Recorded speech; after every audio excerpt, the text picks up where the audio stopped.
রাজমা রান্না করার জন্য আমাদের অনেকটা সময়ের প্রয়োজন হয়। কাটাকুটি, চপিং, বাটাবুটি সব কিছু ছাড়াই কিন্তু আজকে আমি প্রেসার কুকারে একটা সিটিতে কিভাবে মশলা কষিয়ে রান্না করছি রাজমাটা, সেটাই কিন্তু আমি তোমাদের সাথে শেয়ার করব। Hello everyone, welcome back to my channel. আশা করছি দূরে কাছে যে যেখান থেকে ভিডিওটি দেখছো সবাই ভালো আছো, আমিও ভালো আছি। এখানে আমি রাজমাটাকে একটা নাইট ভিজিয়ে রেখেছিলাম। যেহেতু আমি পরের দিনের বেলা করব, মানে দুপুরবেলা রান্নাটা করব, সেহেতু আমি রাত্রে ভিজিয়ে রেখেছি। আর যদি রাত্রেবেলা রান্না করো তাহলে সেক্ষেত্রে সকালবেলা ভিজিয়ে রাখতে হবে। 8 থেকে 9 ঘন্টা রাজমাটাকে ভিজিয়ে রাখতে হবে। তো দেখতেই পাচ্ছ রাজমাটা কত সুন্দর ফুলে গেছে। তো চলো রান্নাটা শুরু করে দিই। এখানে আমি কড়াই বসিয়ে দিয়েছি। এটা হলো আমার প্রেসার কুকার কাম কড়াই। তো এখানে আমি সর্ষের তেল দিয়েছি, তেলটা গরম হতে থাক। কিছু চপিং করেছি সেটা আমি তোমাদের সাথে শেয়ার করি। এখানে আমি দুটো পেঁয়াজ কেটে নিয়েছি। পেঁয়াজগুলোকে খুব একটা পাতলা করে কাটিনি, মোটা মোটা করে কেটে নিয়েছি। এখন পেঁয়াজগুলোকে আলাদা করে নেব। যেভাবে আমি করছি তোমরা প্লিজ প্রসেসগুলো স্টেপ বাই স্টেপ দেখতে থাকো, নাহলে কিন্তু বুঝতে পারবে না। তেলটা এখানে গরম হয়ে গেছে। এখন তেলের মধ্যে আমি দিয়ে দিলাম কয়েকটা গোটা মশলা, দুটো তেজপাতা, 1 চামচ গোটা জিরে, দুটো বড় এলাইচি, দারচিনি আর লবঙ্গ। দারচিনি, লবঙ্গ আর বড় এলাইচি অতি অবশ্যই দিতে হবে, কারণ এতে মধ্যে ফ্লেভারটা রাজমাতে খুব ভালো আসে।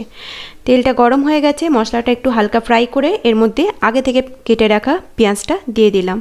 2 থেকে 3 মিনিট পেঁয়াজটাকে ভাজা ভাজা করে নেব। খুব একটা ভাজা ভাজা করতে হবে না। এর মধ্যে দিয়ে দিলাম রসুন, গোটা রসুনটা দিয়েছি। দিয়ে আবারও কিছুটা সময় ভেজে নেব। নিয়ে এর মধ্যে দিয়ে দিলাম স্পাইসেসগুলো, 1 চামচ হলুদ, 1 চামচ লঙ্কা গুঁড়ো দিয়ে মশলা কষিয়ে নিয়েছি। আদা একটু গ্রেট করে নিয়েছিলাম, আদা দিলাম। আর দেব টমেটো। এখানে দেখতেই পাচ্ছ টমেটোগুলো কিন্তু আমি 2 টুকরো করে দিয়ে দিয়েছি। আর টমেটো দিলে অতি অবশ্যই নুনটা দিতে হবে, কারণ লবণ দিলে টমেটোটা তাড়াতাড়ি গলে যাবে। এর মধ্যে দিয়ে দিলাম ধনের গুঁড়ো 1.5 চামচ। সব মশলা একসাথে দিয়ে ভালোভাবে কষিয়ে নিলাম মিডিয়াম আঁচে। এখন অল্প একটু জল দিলাম, প্রায় 1 কাপের একটু কম জল দিয়ে একটা সিটি দিয়ে নেব।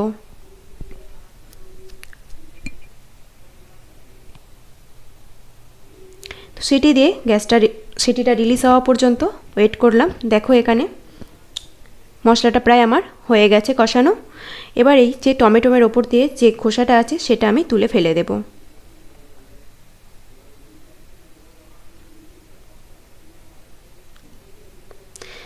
এরপর গোটা যে মশলাগুলো দিয়েছিলাম, তেজপাতা, লবঙ্গ, দারচিনি, এগুলো একে একে তুলে নেব।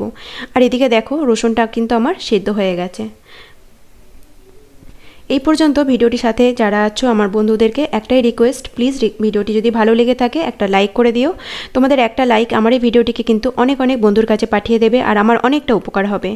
তো চেষ্টা করো ফুল ওয়াচ করার, কেউ কিন্তু স্কিপ করো না। স্কিপ করলে বুঝতে পারবে না আমি কিভাবে রান্নাটা করছি।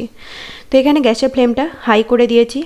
দিয়ে একটা ম্যাশার সাহায্যে বা হাতা যদি থাকে হাতা দিয়ে ভালোভাবে ম্যাশ করে নিতে হবে।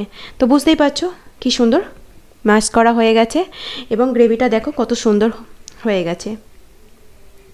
তো এখন এর মশলা থেকে তেলটা ছেড়ে দিলে এর মধ্যে আমি দিয়ে দেব রাজমা। তো দেখতেই পাচ্ছ কত সুন্দর মশলা থেকে তেলটা ছেড়ে দিয়েছে। এখন রাজমাটাকে এর মধ্যে দিয়ে দিলাম, জল ছড়িয়ে নিয়েছি। রাজমার সাথে মশলা ভালোভাবে 3 থেকে 4 মিনিট ভালোভাবে কষিয়ে নিতে হবে।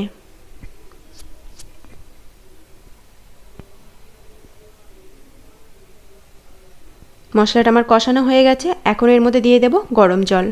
আমি 1.5 কাপ মতো রাজমা নিয়েছি, তাই এখানে 4 কাপ আমি জল দেব। আর আমি একটু জলটা বেশি রাখবো, কারণ রাজমাটা রান্নার পর জলটা কিন্তু টেনে নেয়।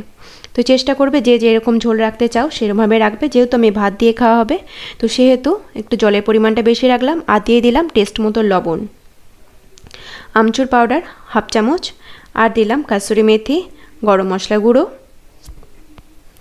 সব উপকরণ দিয়ে ভালোভাবে মিশিয়ে নিতে হবে। এইবার প্রেসার কুকারের ঢাকনাটা দিয়ে 4 থেকে 5টা সিটি দিয়ে নেব। আরও হ্যাঁ বলে রাখি, আমি এখানে কিন্তু চিত্রা রাজমা ব্যবহার করেছি। রাজমার অনেকগুলো কোয়ালিটি হয়, আমি কিন্তু এখানে চিত্রা রাজমাটা ব্যবহার করেছি। তো দেখতেই পাচ্ছ আমার 4টে সিটি দেওয়া হয়ে গেছে। আর এই দেখো কত সুন্দর একটা কালার এসেছে। তো কেমন লাগলো আমার এই রাজমা রেসিপিটি অতি অবশ্যই বাড়িতে বানিয়ে আমাকে কিন্তু কমেন্টে জানাতে ভুলো না কেমন লাগলো। আর যদি আমার এই ভিডিওগুলি ভালো লাগে তাহলে আমার চ্যানেলটিকে সাবস্ক্রাইব করে আমার পাশে থাকার অনুরোধ করছি। আবার দেখা হবে নেক্সট কোনো ভিডিওতে। ততক্ষণ ভালো থেকো, সুস্থ থেকো, সাবধানে থেকো।